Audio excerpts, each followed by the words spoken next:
Hello everyone and welcome to Mechanics and Dynamics lectures. In this lecture we solve a relatively simple problem related to rotation of a rigid body about a fixed axis. The main purpose of the considered problem is to obtain better understanding of kinematics equations and more physical insights into the rigid body rotation. Here is the problem formulation. We have a system of two pulleys. Here's the pulley A and here's the pulley B, and these two pulleys are connected by the transmission belt. Here is the transmission belt. The radius of the pulley A is RA and the radius of the pulley B is RB. That is, we assume that both RA and RB are given. We assume that RA is smaller than RB. Furthermore, we assume that there is no slip between pulleys and the belt. A motor is attached to the pulley A. Due to the torque produced by the motor, the pulley A is accelerating with the constant angular acceleration given by alpha A. That is, alpha A is given. We need to determine A. Angular velocity and angle of rotation of the pulley A. That is, we need to determine omega A and theta A. Then we need to determine angular velocity and angle of rotation of the pulley B. That is, we need to determine omega B and theta B. Furthermore, we need to determine the acceleration of the point S on the pulley B. Before I solve this problem, I need to mention the following. It took me a significant amount of time, energy, and planning to create this completely free video tutorial, as well as more than 300 video tutorials that you can find on my YouTube channel. And consequently, I kindly ask you to press the like and subscribe buttons. Thanks a lot! Okay, let's start. In the point A of this problem, we need to determine the angular velocity, denoted by omega A, and angle of rotation of the pulley A, denoted by theta A. We assume that alpha A is given. Alpha A is the angular acceleration of the pulley A. We know that the angular acceleration is the first derivative of omega A. From this equation, we can determine omega A, since alpha A is known. We can write d omega A over dt is equal to alpha A. From this equation, we have d omega A is equal to alpha A dt. Next, we need to integrate this equation. By integrating the left-hand side of this equation, we simply obtain omega A. On the right-hand side, we obtain the integral alpha A dt plus a constant. And we need to determine this constant from the initial condition. Since alpha A is constant, from this equation we can write omega A is alpha A times t plus c0. T comes from the fact that the integral dt is simply equal to t. Next, we need to determine this constant c0. Here, for simplicity, I will assume that the system starts from rest. That is, initially, omega A of 0 is equal to 0. That is, there is no initial velocity and there is no initial angle. Consequently, by substituting this initial condition in this equation, we obtain omega A of 0 is equal to alpha A times 0 plus c0. And this is equal to 0. And from this equation, we obtain that c0 is equal to 0. And we are done. By substituting this value in this equation, we obtain that omega A is simply equal to alpha A times time. And we found angular velocity. Next, we need to determine theta A. We can determine theta A from this equation. We know that omega A is the first derivative of theta A. From this equation, we obtain that d theta A over dt is simply equal to omega A. Now, from this equation, we can write d theta A is omega A dt. And if we integrate this equation, we obtain that theta A is equal to an integral of omega A dt plus C1, where C1 is the constant that we need to determine. Again, I'm assuming that the system starts from a zero initial condition. That is, initially the angle theta A is equal to 0. And we will use this simple initial condition to find C1. But before we do that, we need to integrate this equation. By substituting omega A from here to here, we obtain that theta A is equal to an integral of alpha A times t dt plus C1. And by integrating this expression and keeping in mind that alpha A is a constant, we obtain alpha A multiplying t squared over 2 plus C1. And by substituting this initial condition inside of this equation, we obtain that theta A of 0 is equal to, this part is 0, since alpha A times 0 squared over 2 is actually 0, plus C1, and this should be equal to 0. From this equation, we obtain that C1 is equal to 0. And finally, theta A is equal to alpha A t squared over 2 plus 0. And this is the angle of rotation of the pulley A. And that was the solution of the point A. Over here, for clarity, I've wrote the solution once more. Here is omega A and here is theta A. Next, let's solve the point B. We need to compute the angular velocity and angle of rotation of the pulley B. Let's think about this problem. The pulley A is rotating in this direction. The pulley B will have to rotate in this direction, and the belt will move like this. The belt has the same velocity and tangential component of acceleration as it passes over the pulleys. I will repeat again. The belt has the same velocity and tangential component of acceleration as it passes over the pulley. That is, this velocity v is equal to this velocity v, and it's equal to this velocity over here and the velocity over here. And this is a very important observation that helps us to solve this problem. So let us use this important observation to solve the point B.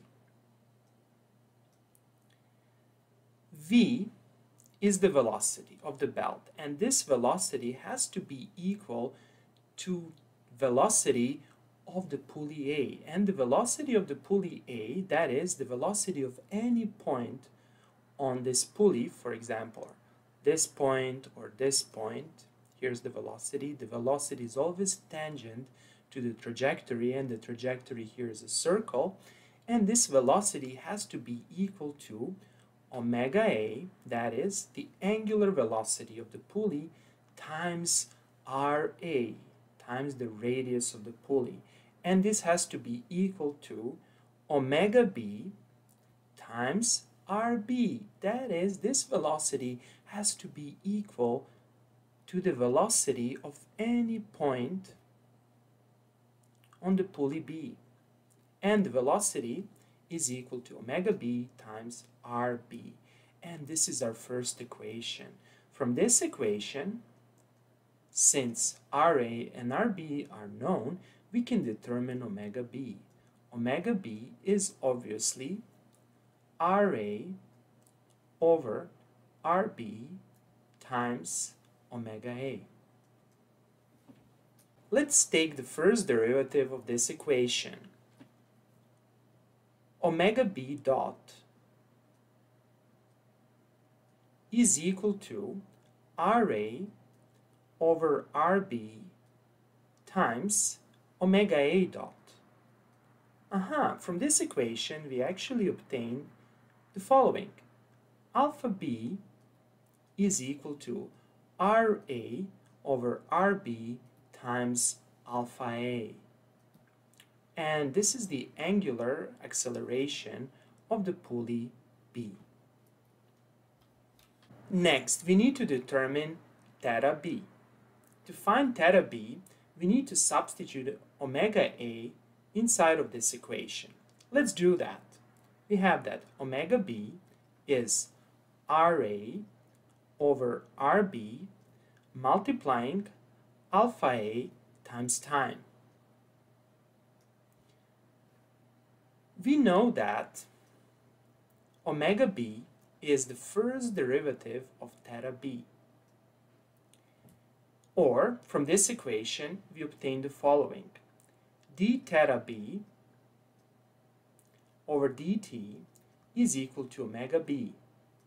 Or, d theta B is omega B times dt, and theta B is obviously an integral of omega B times dt plus C2 constant, where C2 constant should be determined from the initial condition. Consequently, by using this equation, we can substitute omega B over here and we can determine theta B. Let's do that. After we substitute the expression for omega B in the equation for theta B, we obtain this equation. And let's solve this integral. RA, RB, alpha A are constants, and consequently we can take them out of the integral.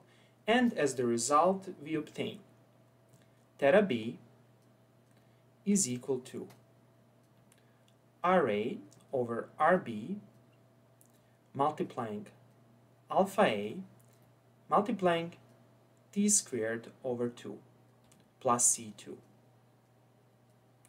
This term t squared over 2 comes from the integration of t dt. Next, we need to determine C2. We assume that theta B at 0 is 0.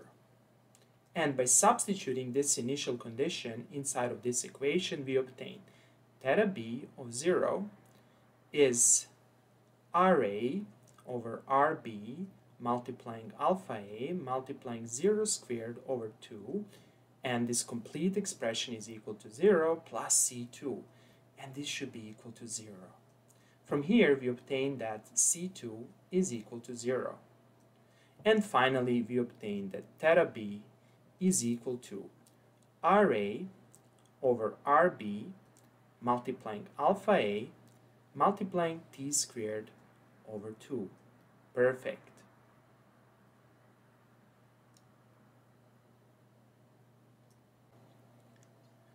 That was the solution of the point B. Here for clarity, I've wrote the solutions again, omega B and theta B. Next, let's solve the point C. We need to compute the acceleration of the point S on the pulley B. How to do that? Well, first we need to recall that the acceleration has to have two components.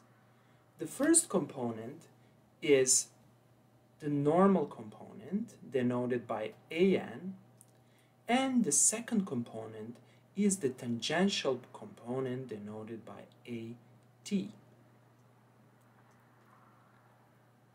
The normal component, AN, is equal to alpha B multiplying RB. That is, it's a product of the angular acceleration of the pulley B and the radius of the pulley B, RB.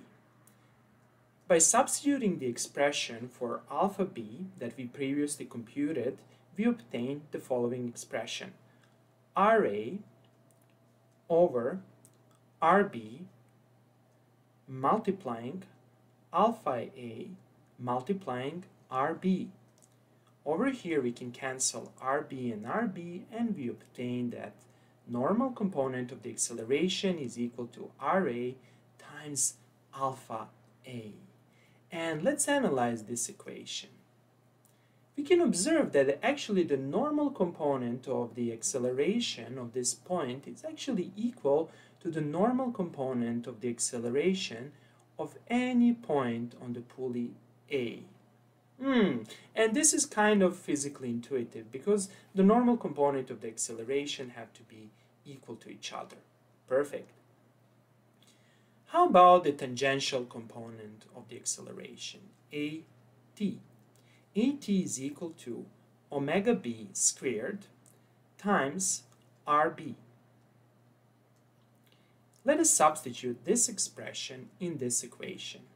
As the result, we obtain RA squared over RB squared multiplying alpha A squared multiplying T squared, and everything multiplied by RB.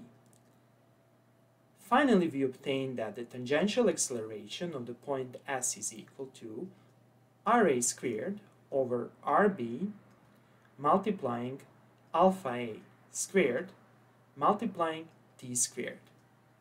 Perfect. Finally, we need to find the complete acceleration by using the Pythagoras theorem.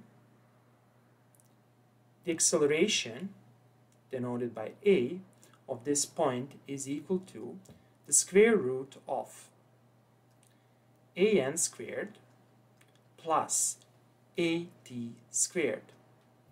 And if we substitute these two expressions, that is this expression and this expression, we will obtain this complex expression. We have RA squared multiplying alpha A squared plus, let's see what do we have over here.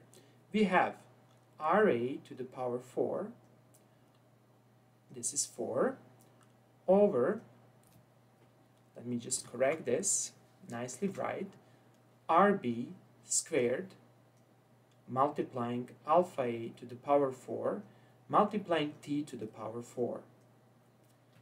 And after we rearrange this expression and we simplify it, we obtain the following. A is equal to RA multiplying alpha A multiplying, let's see what do we have over here.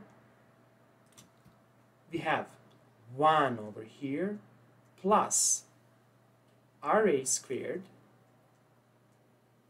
alpha A squared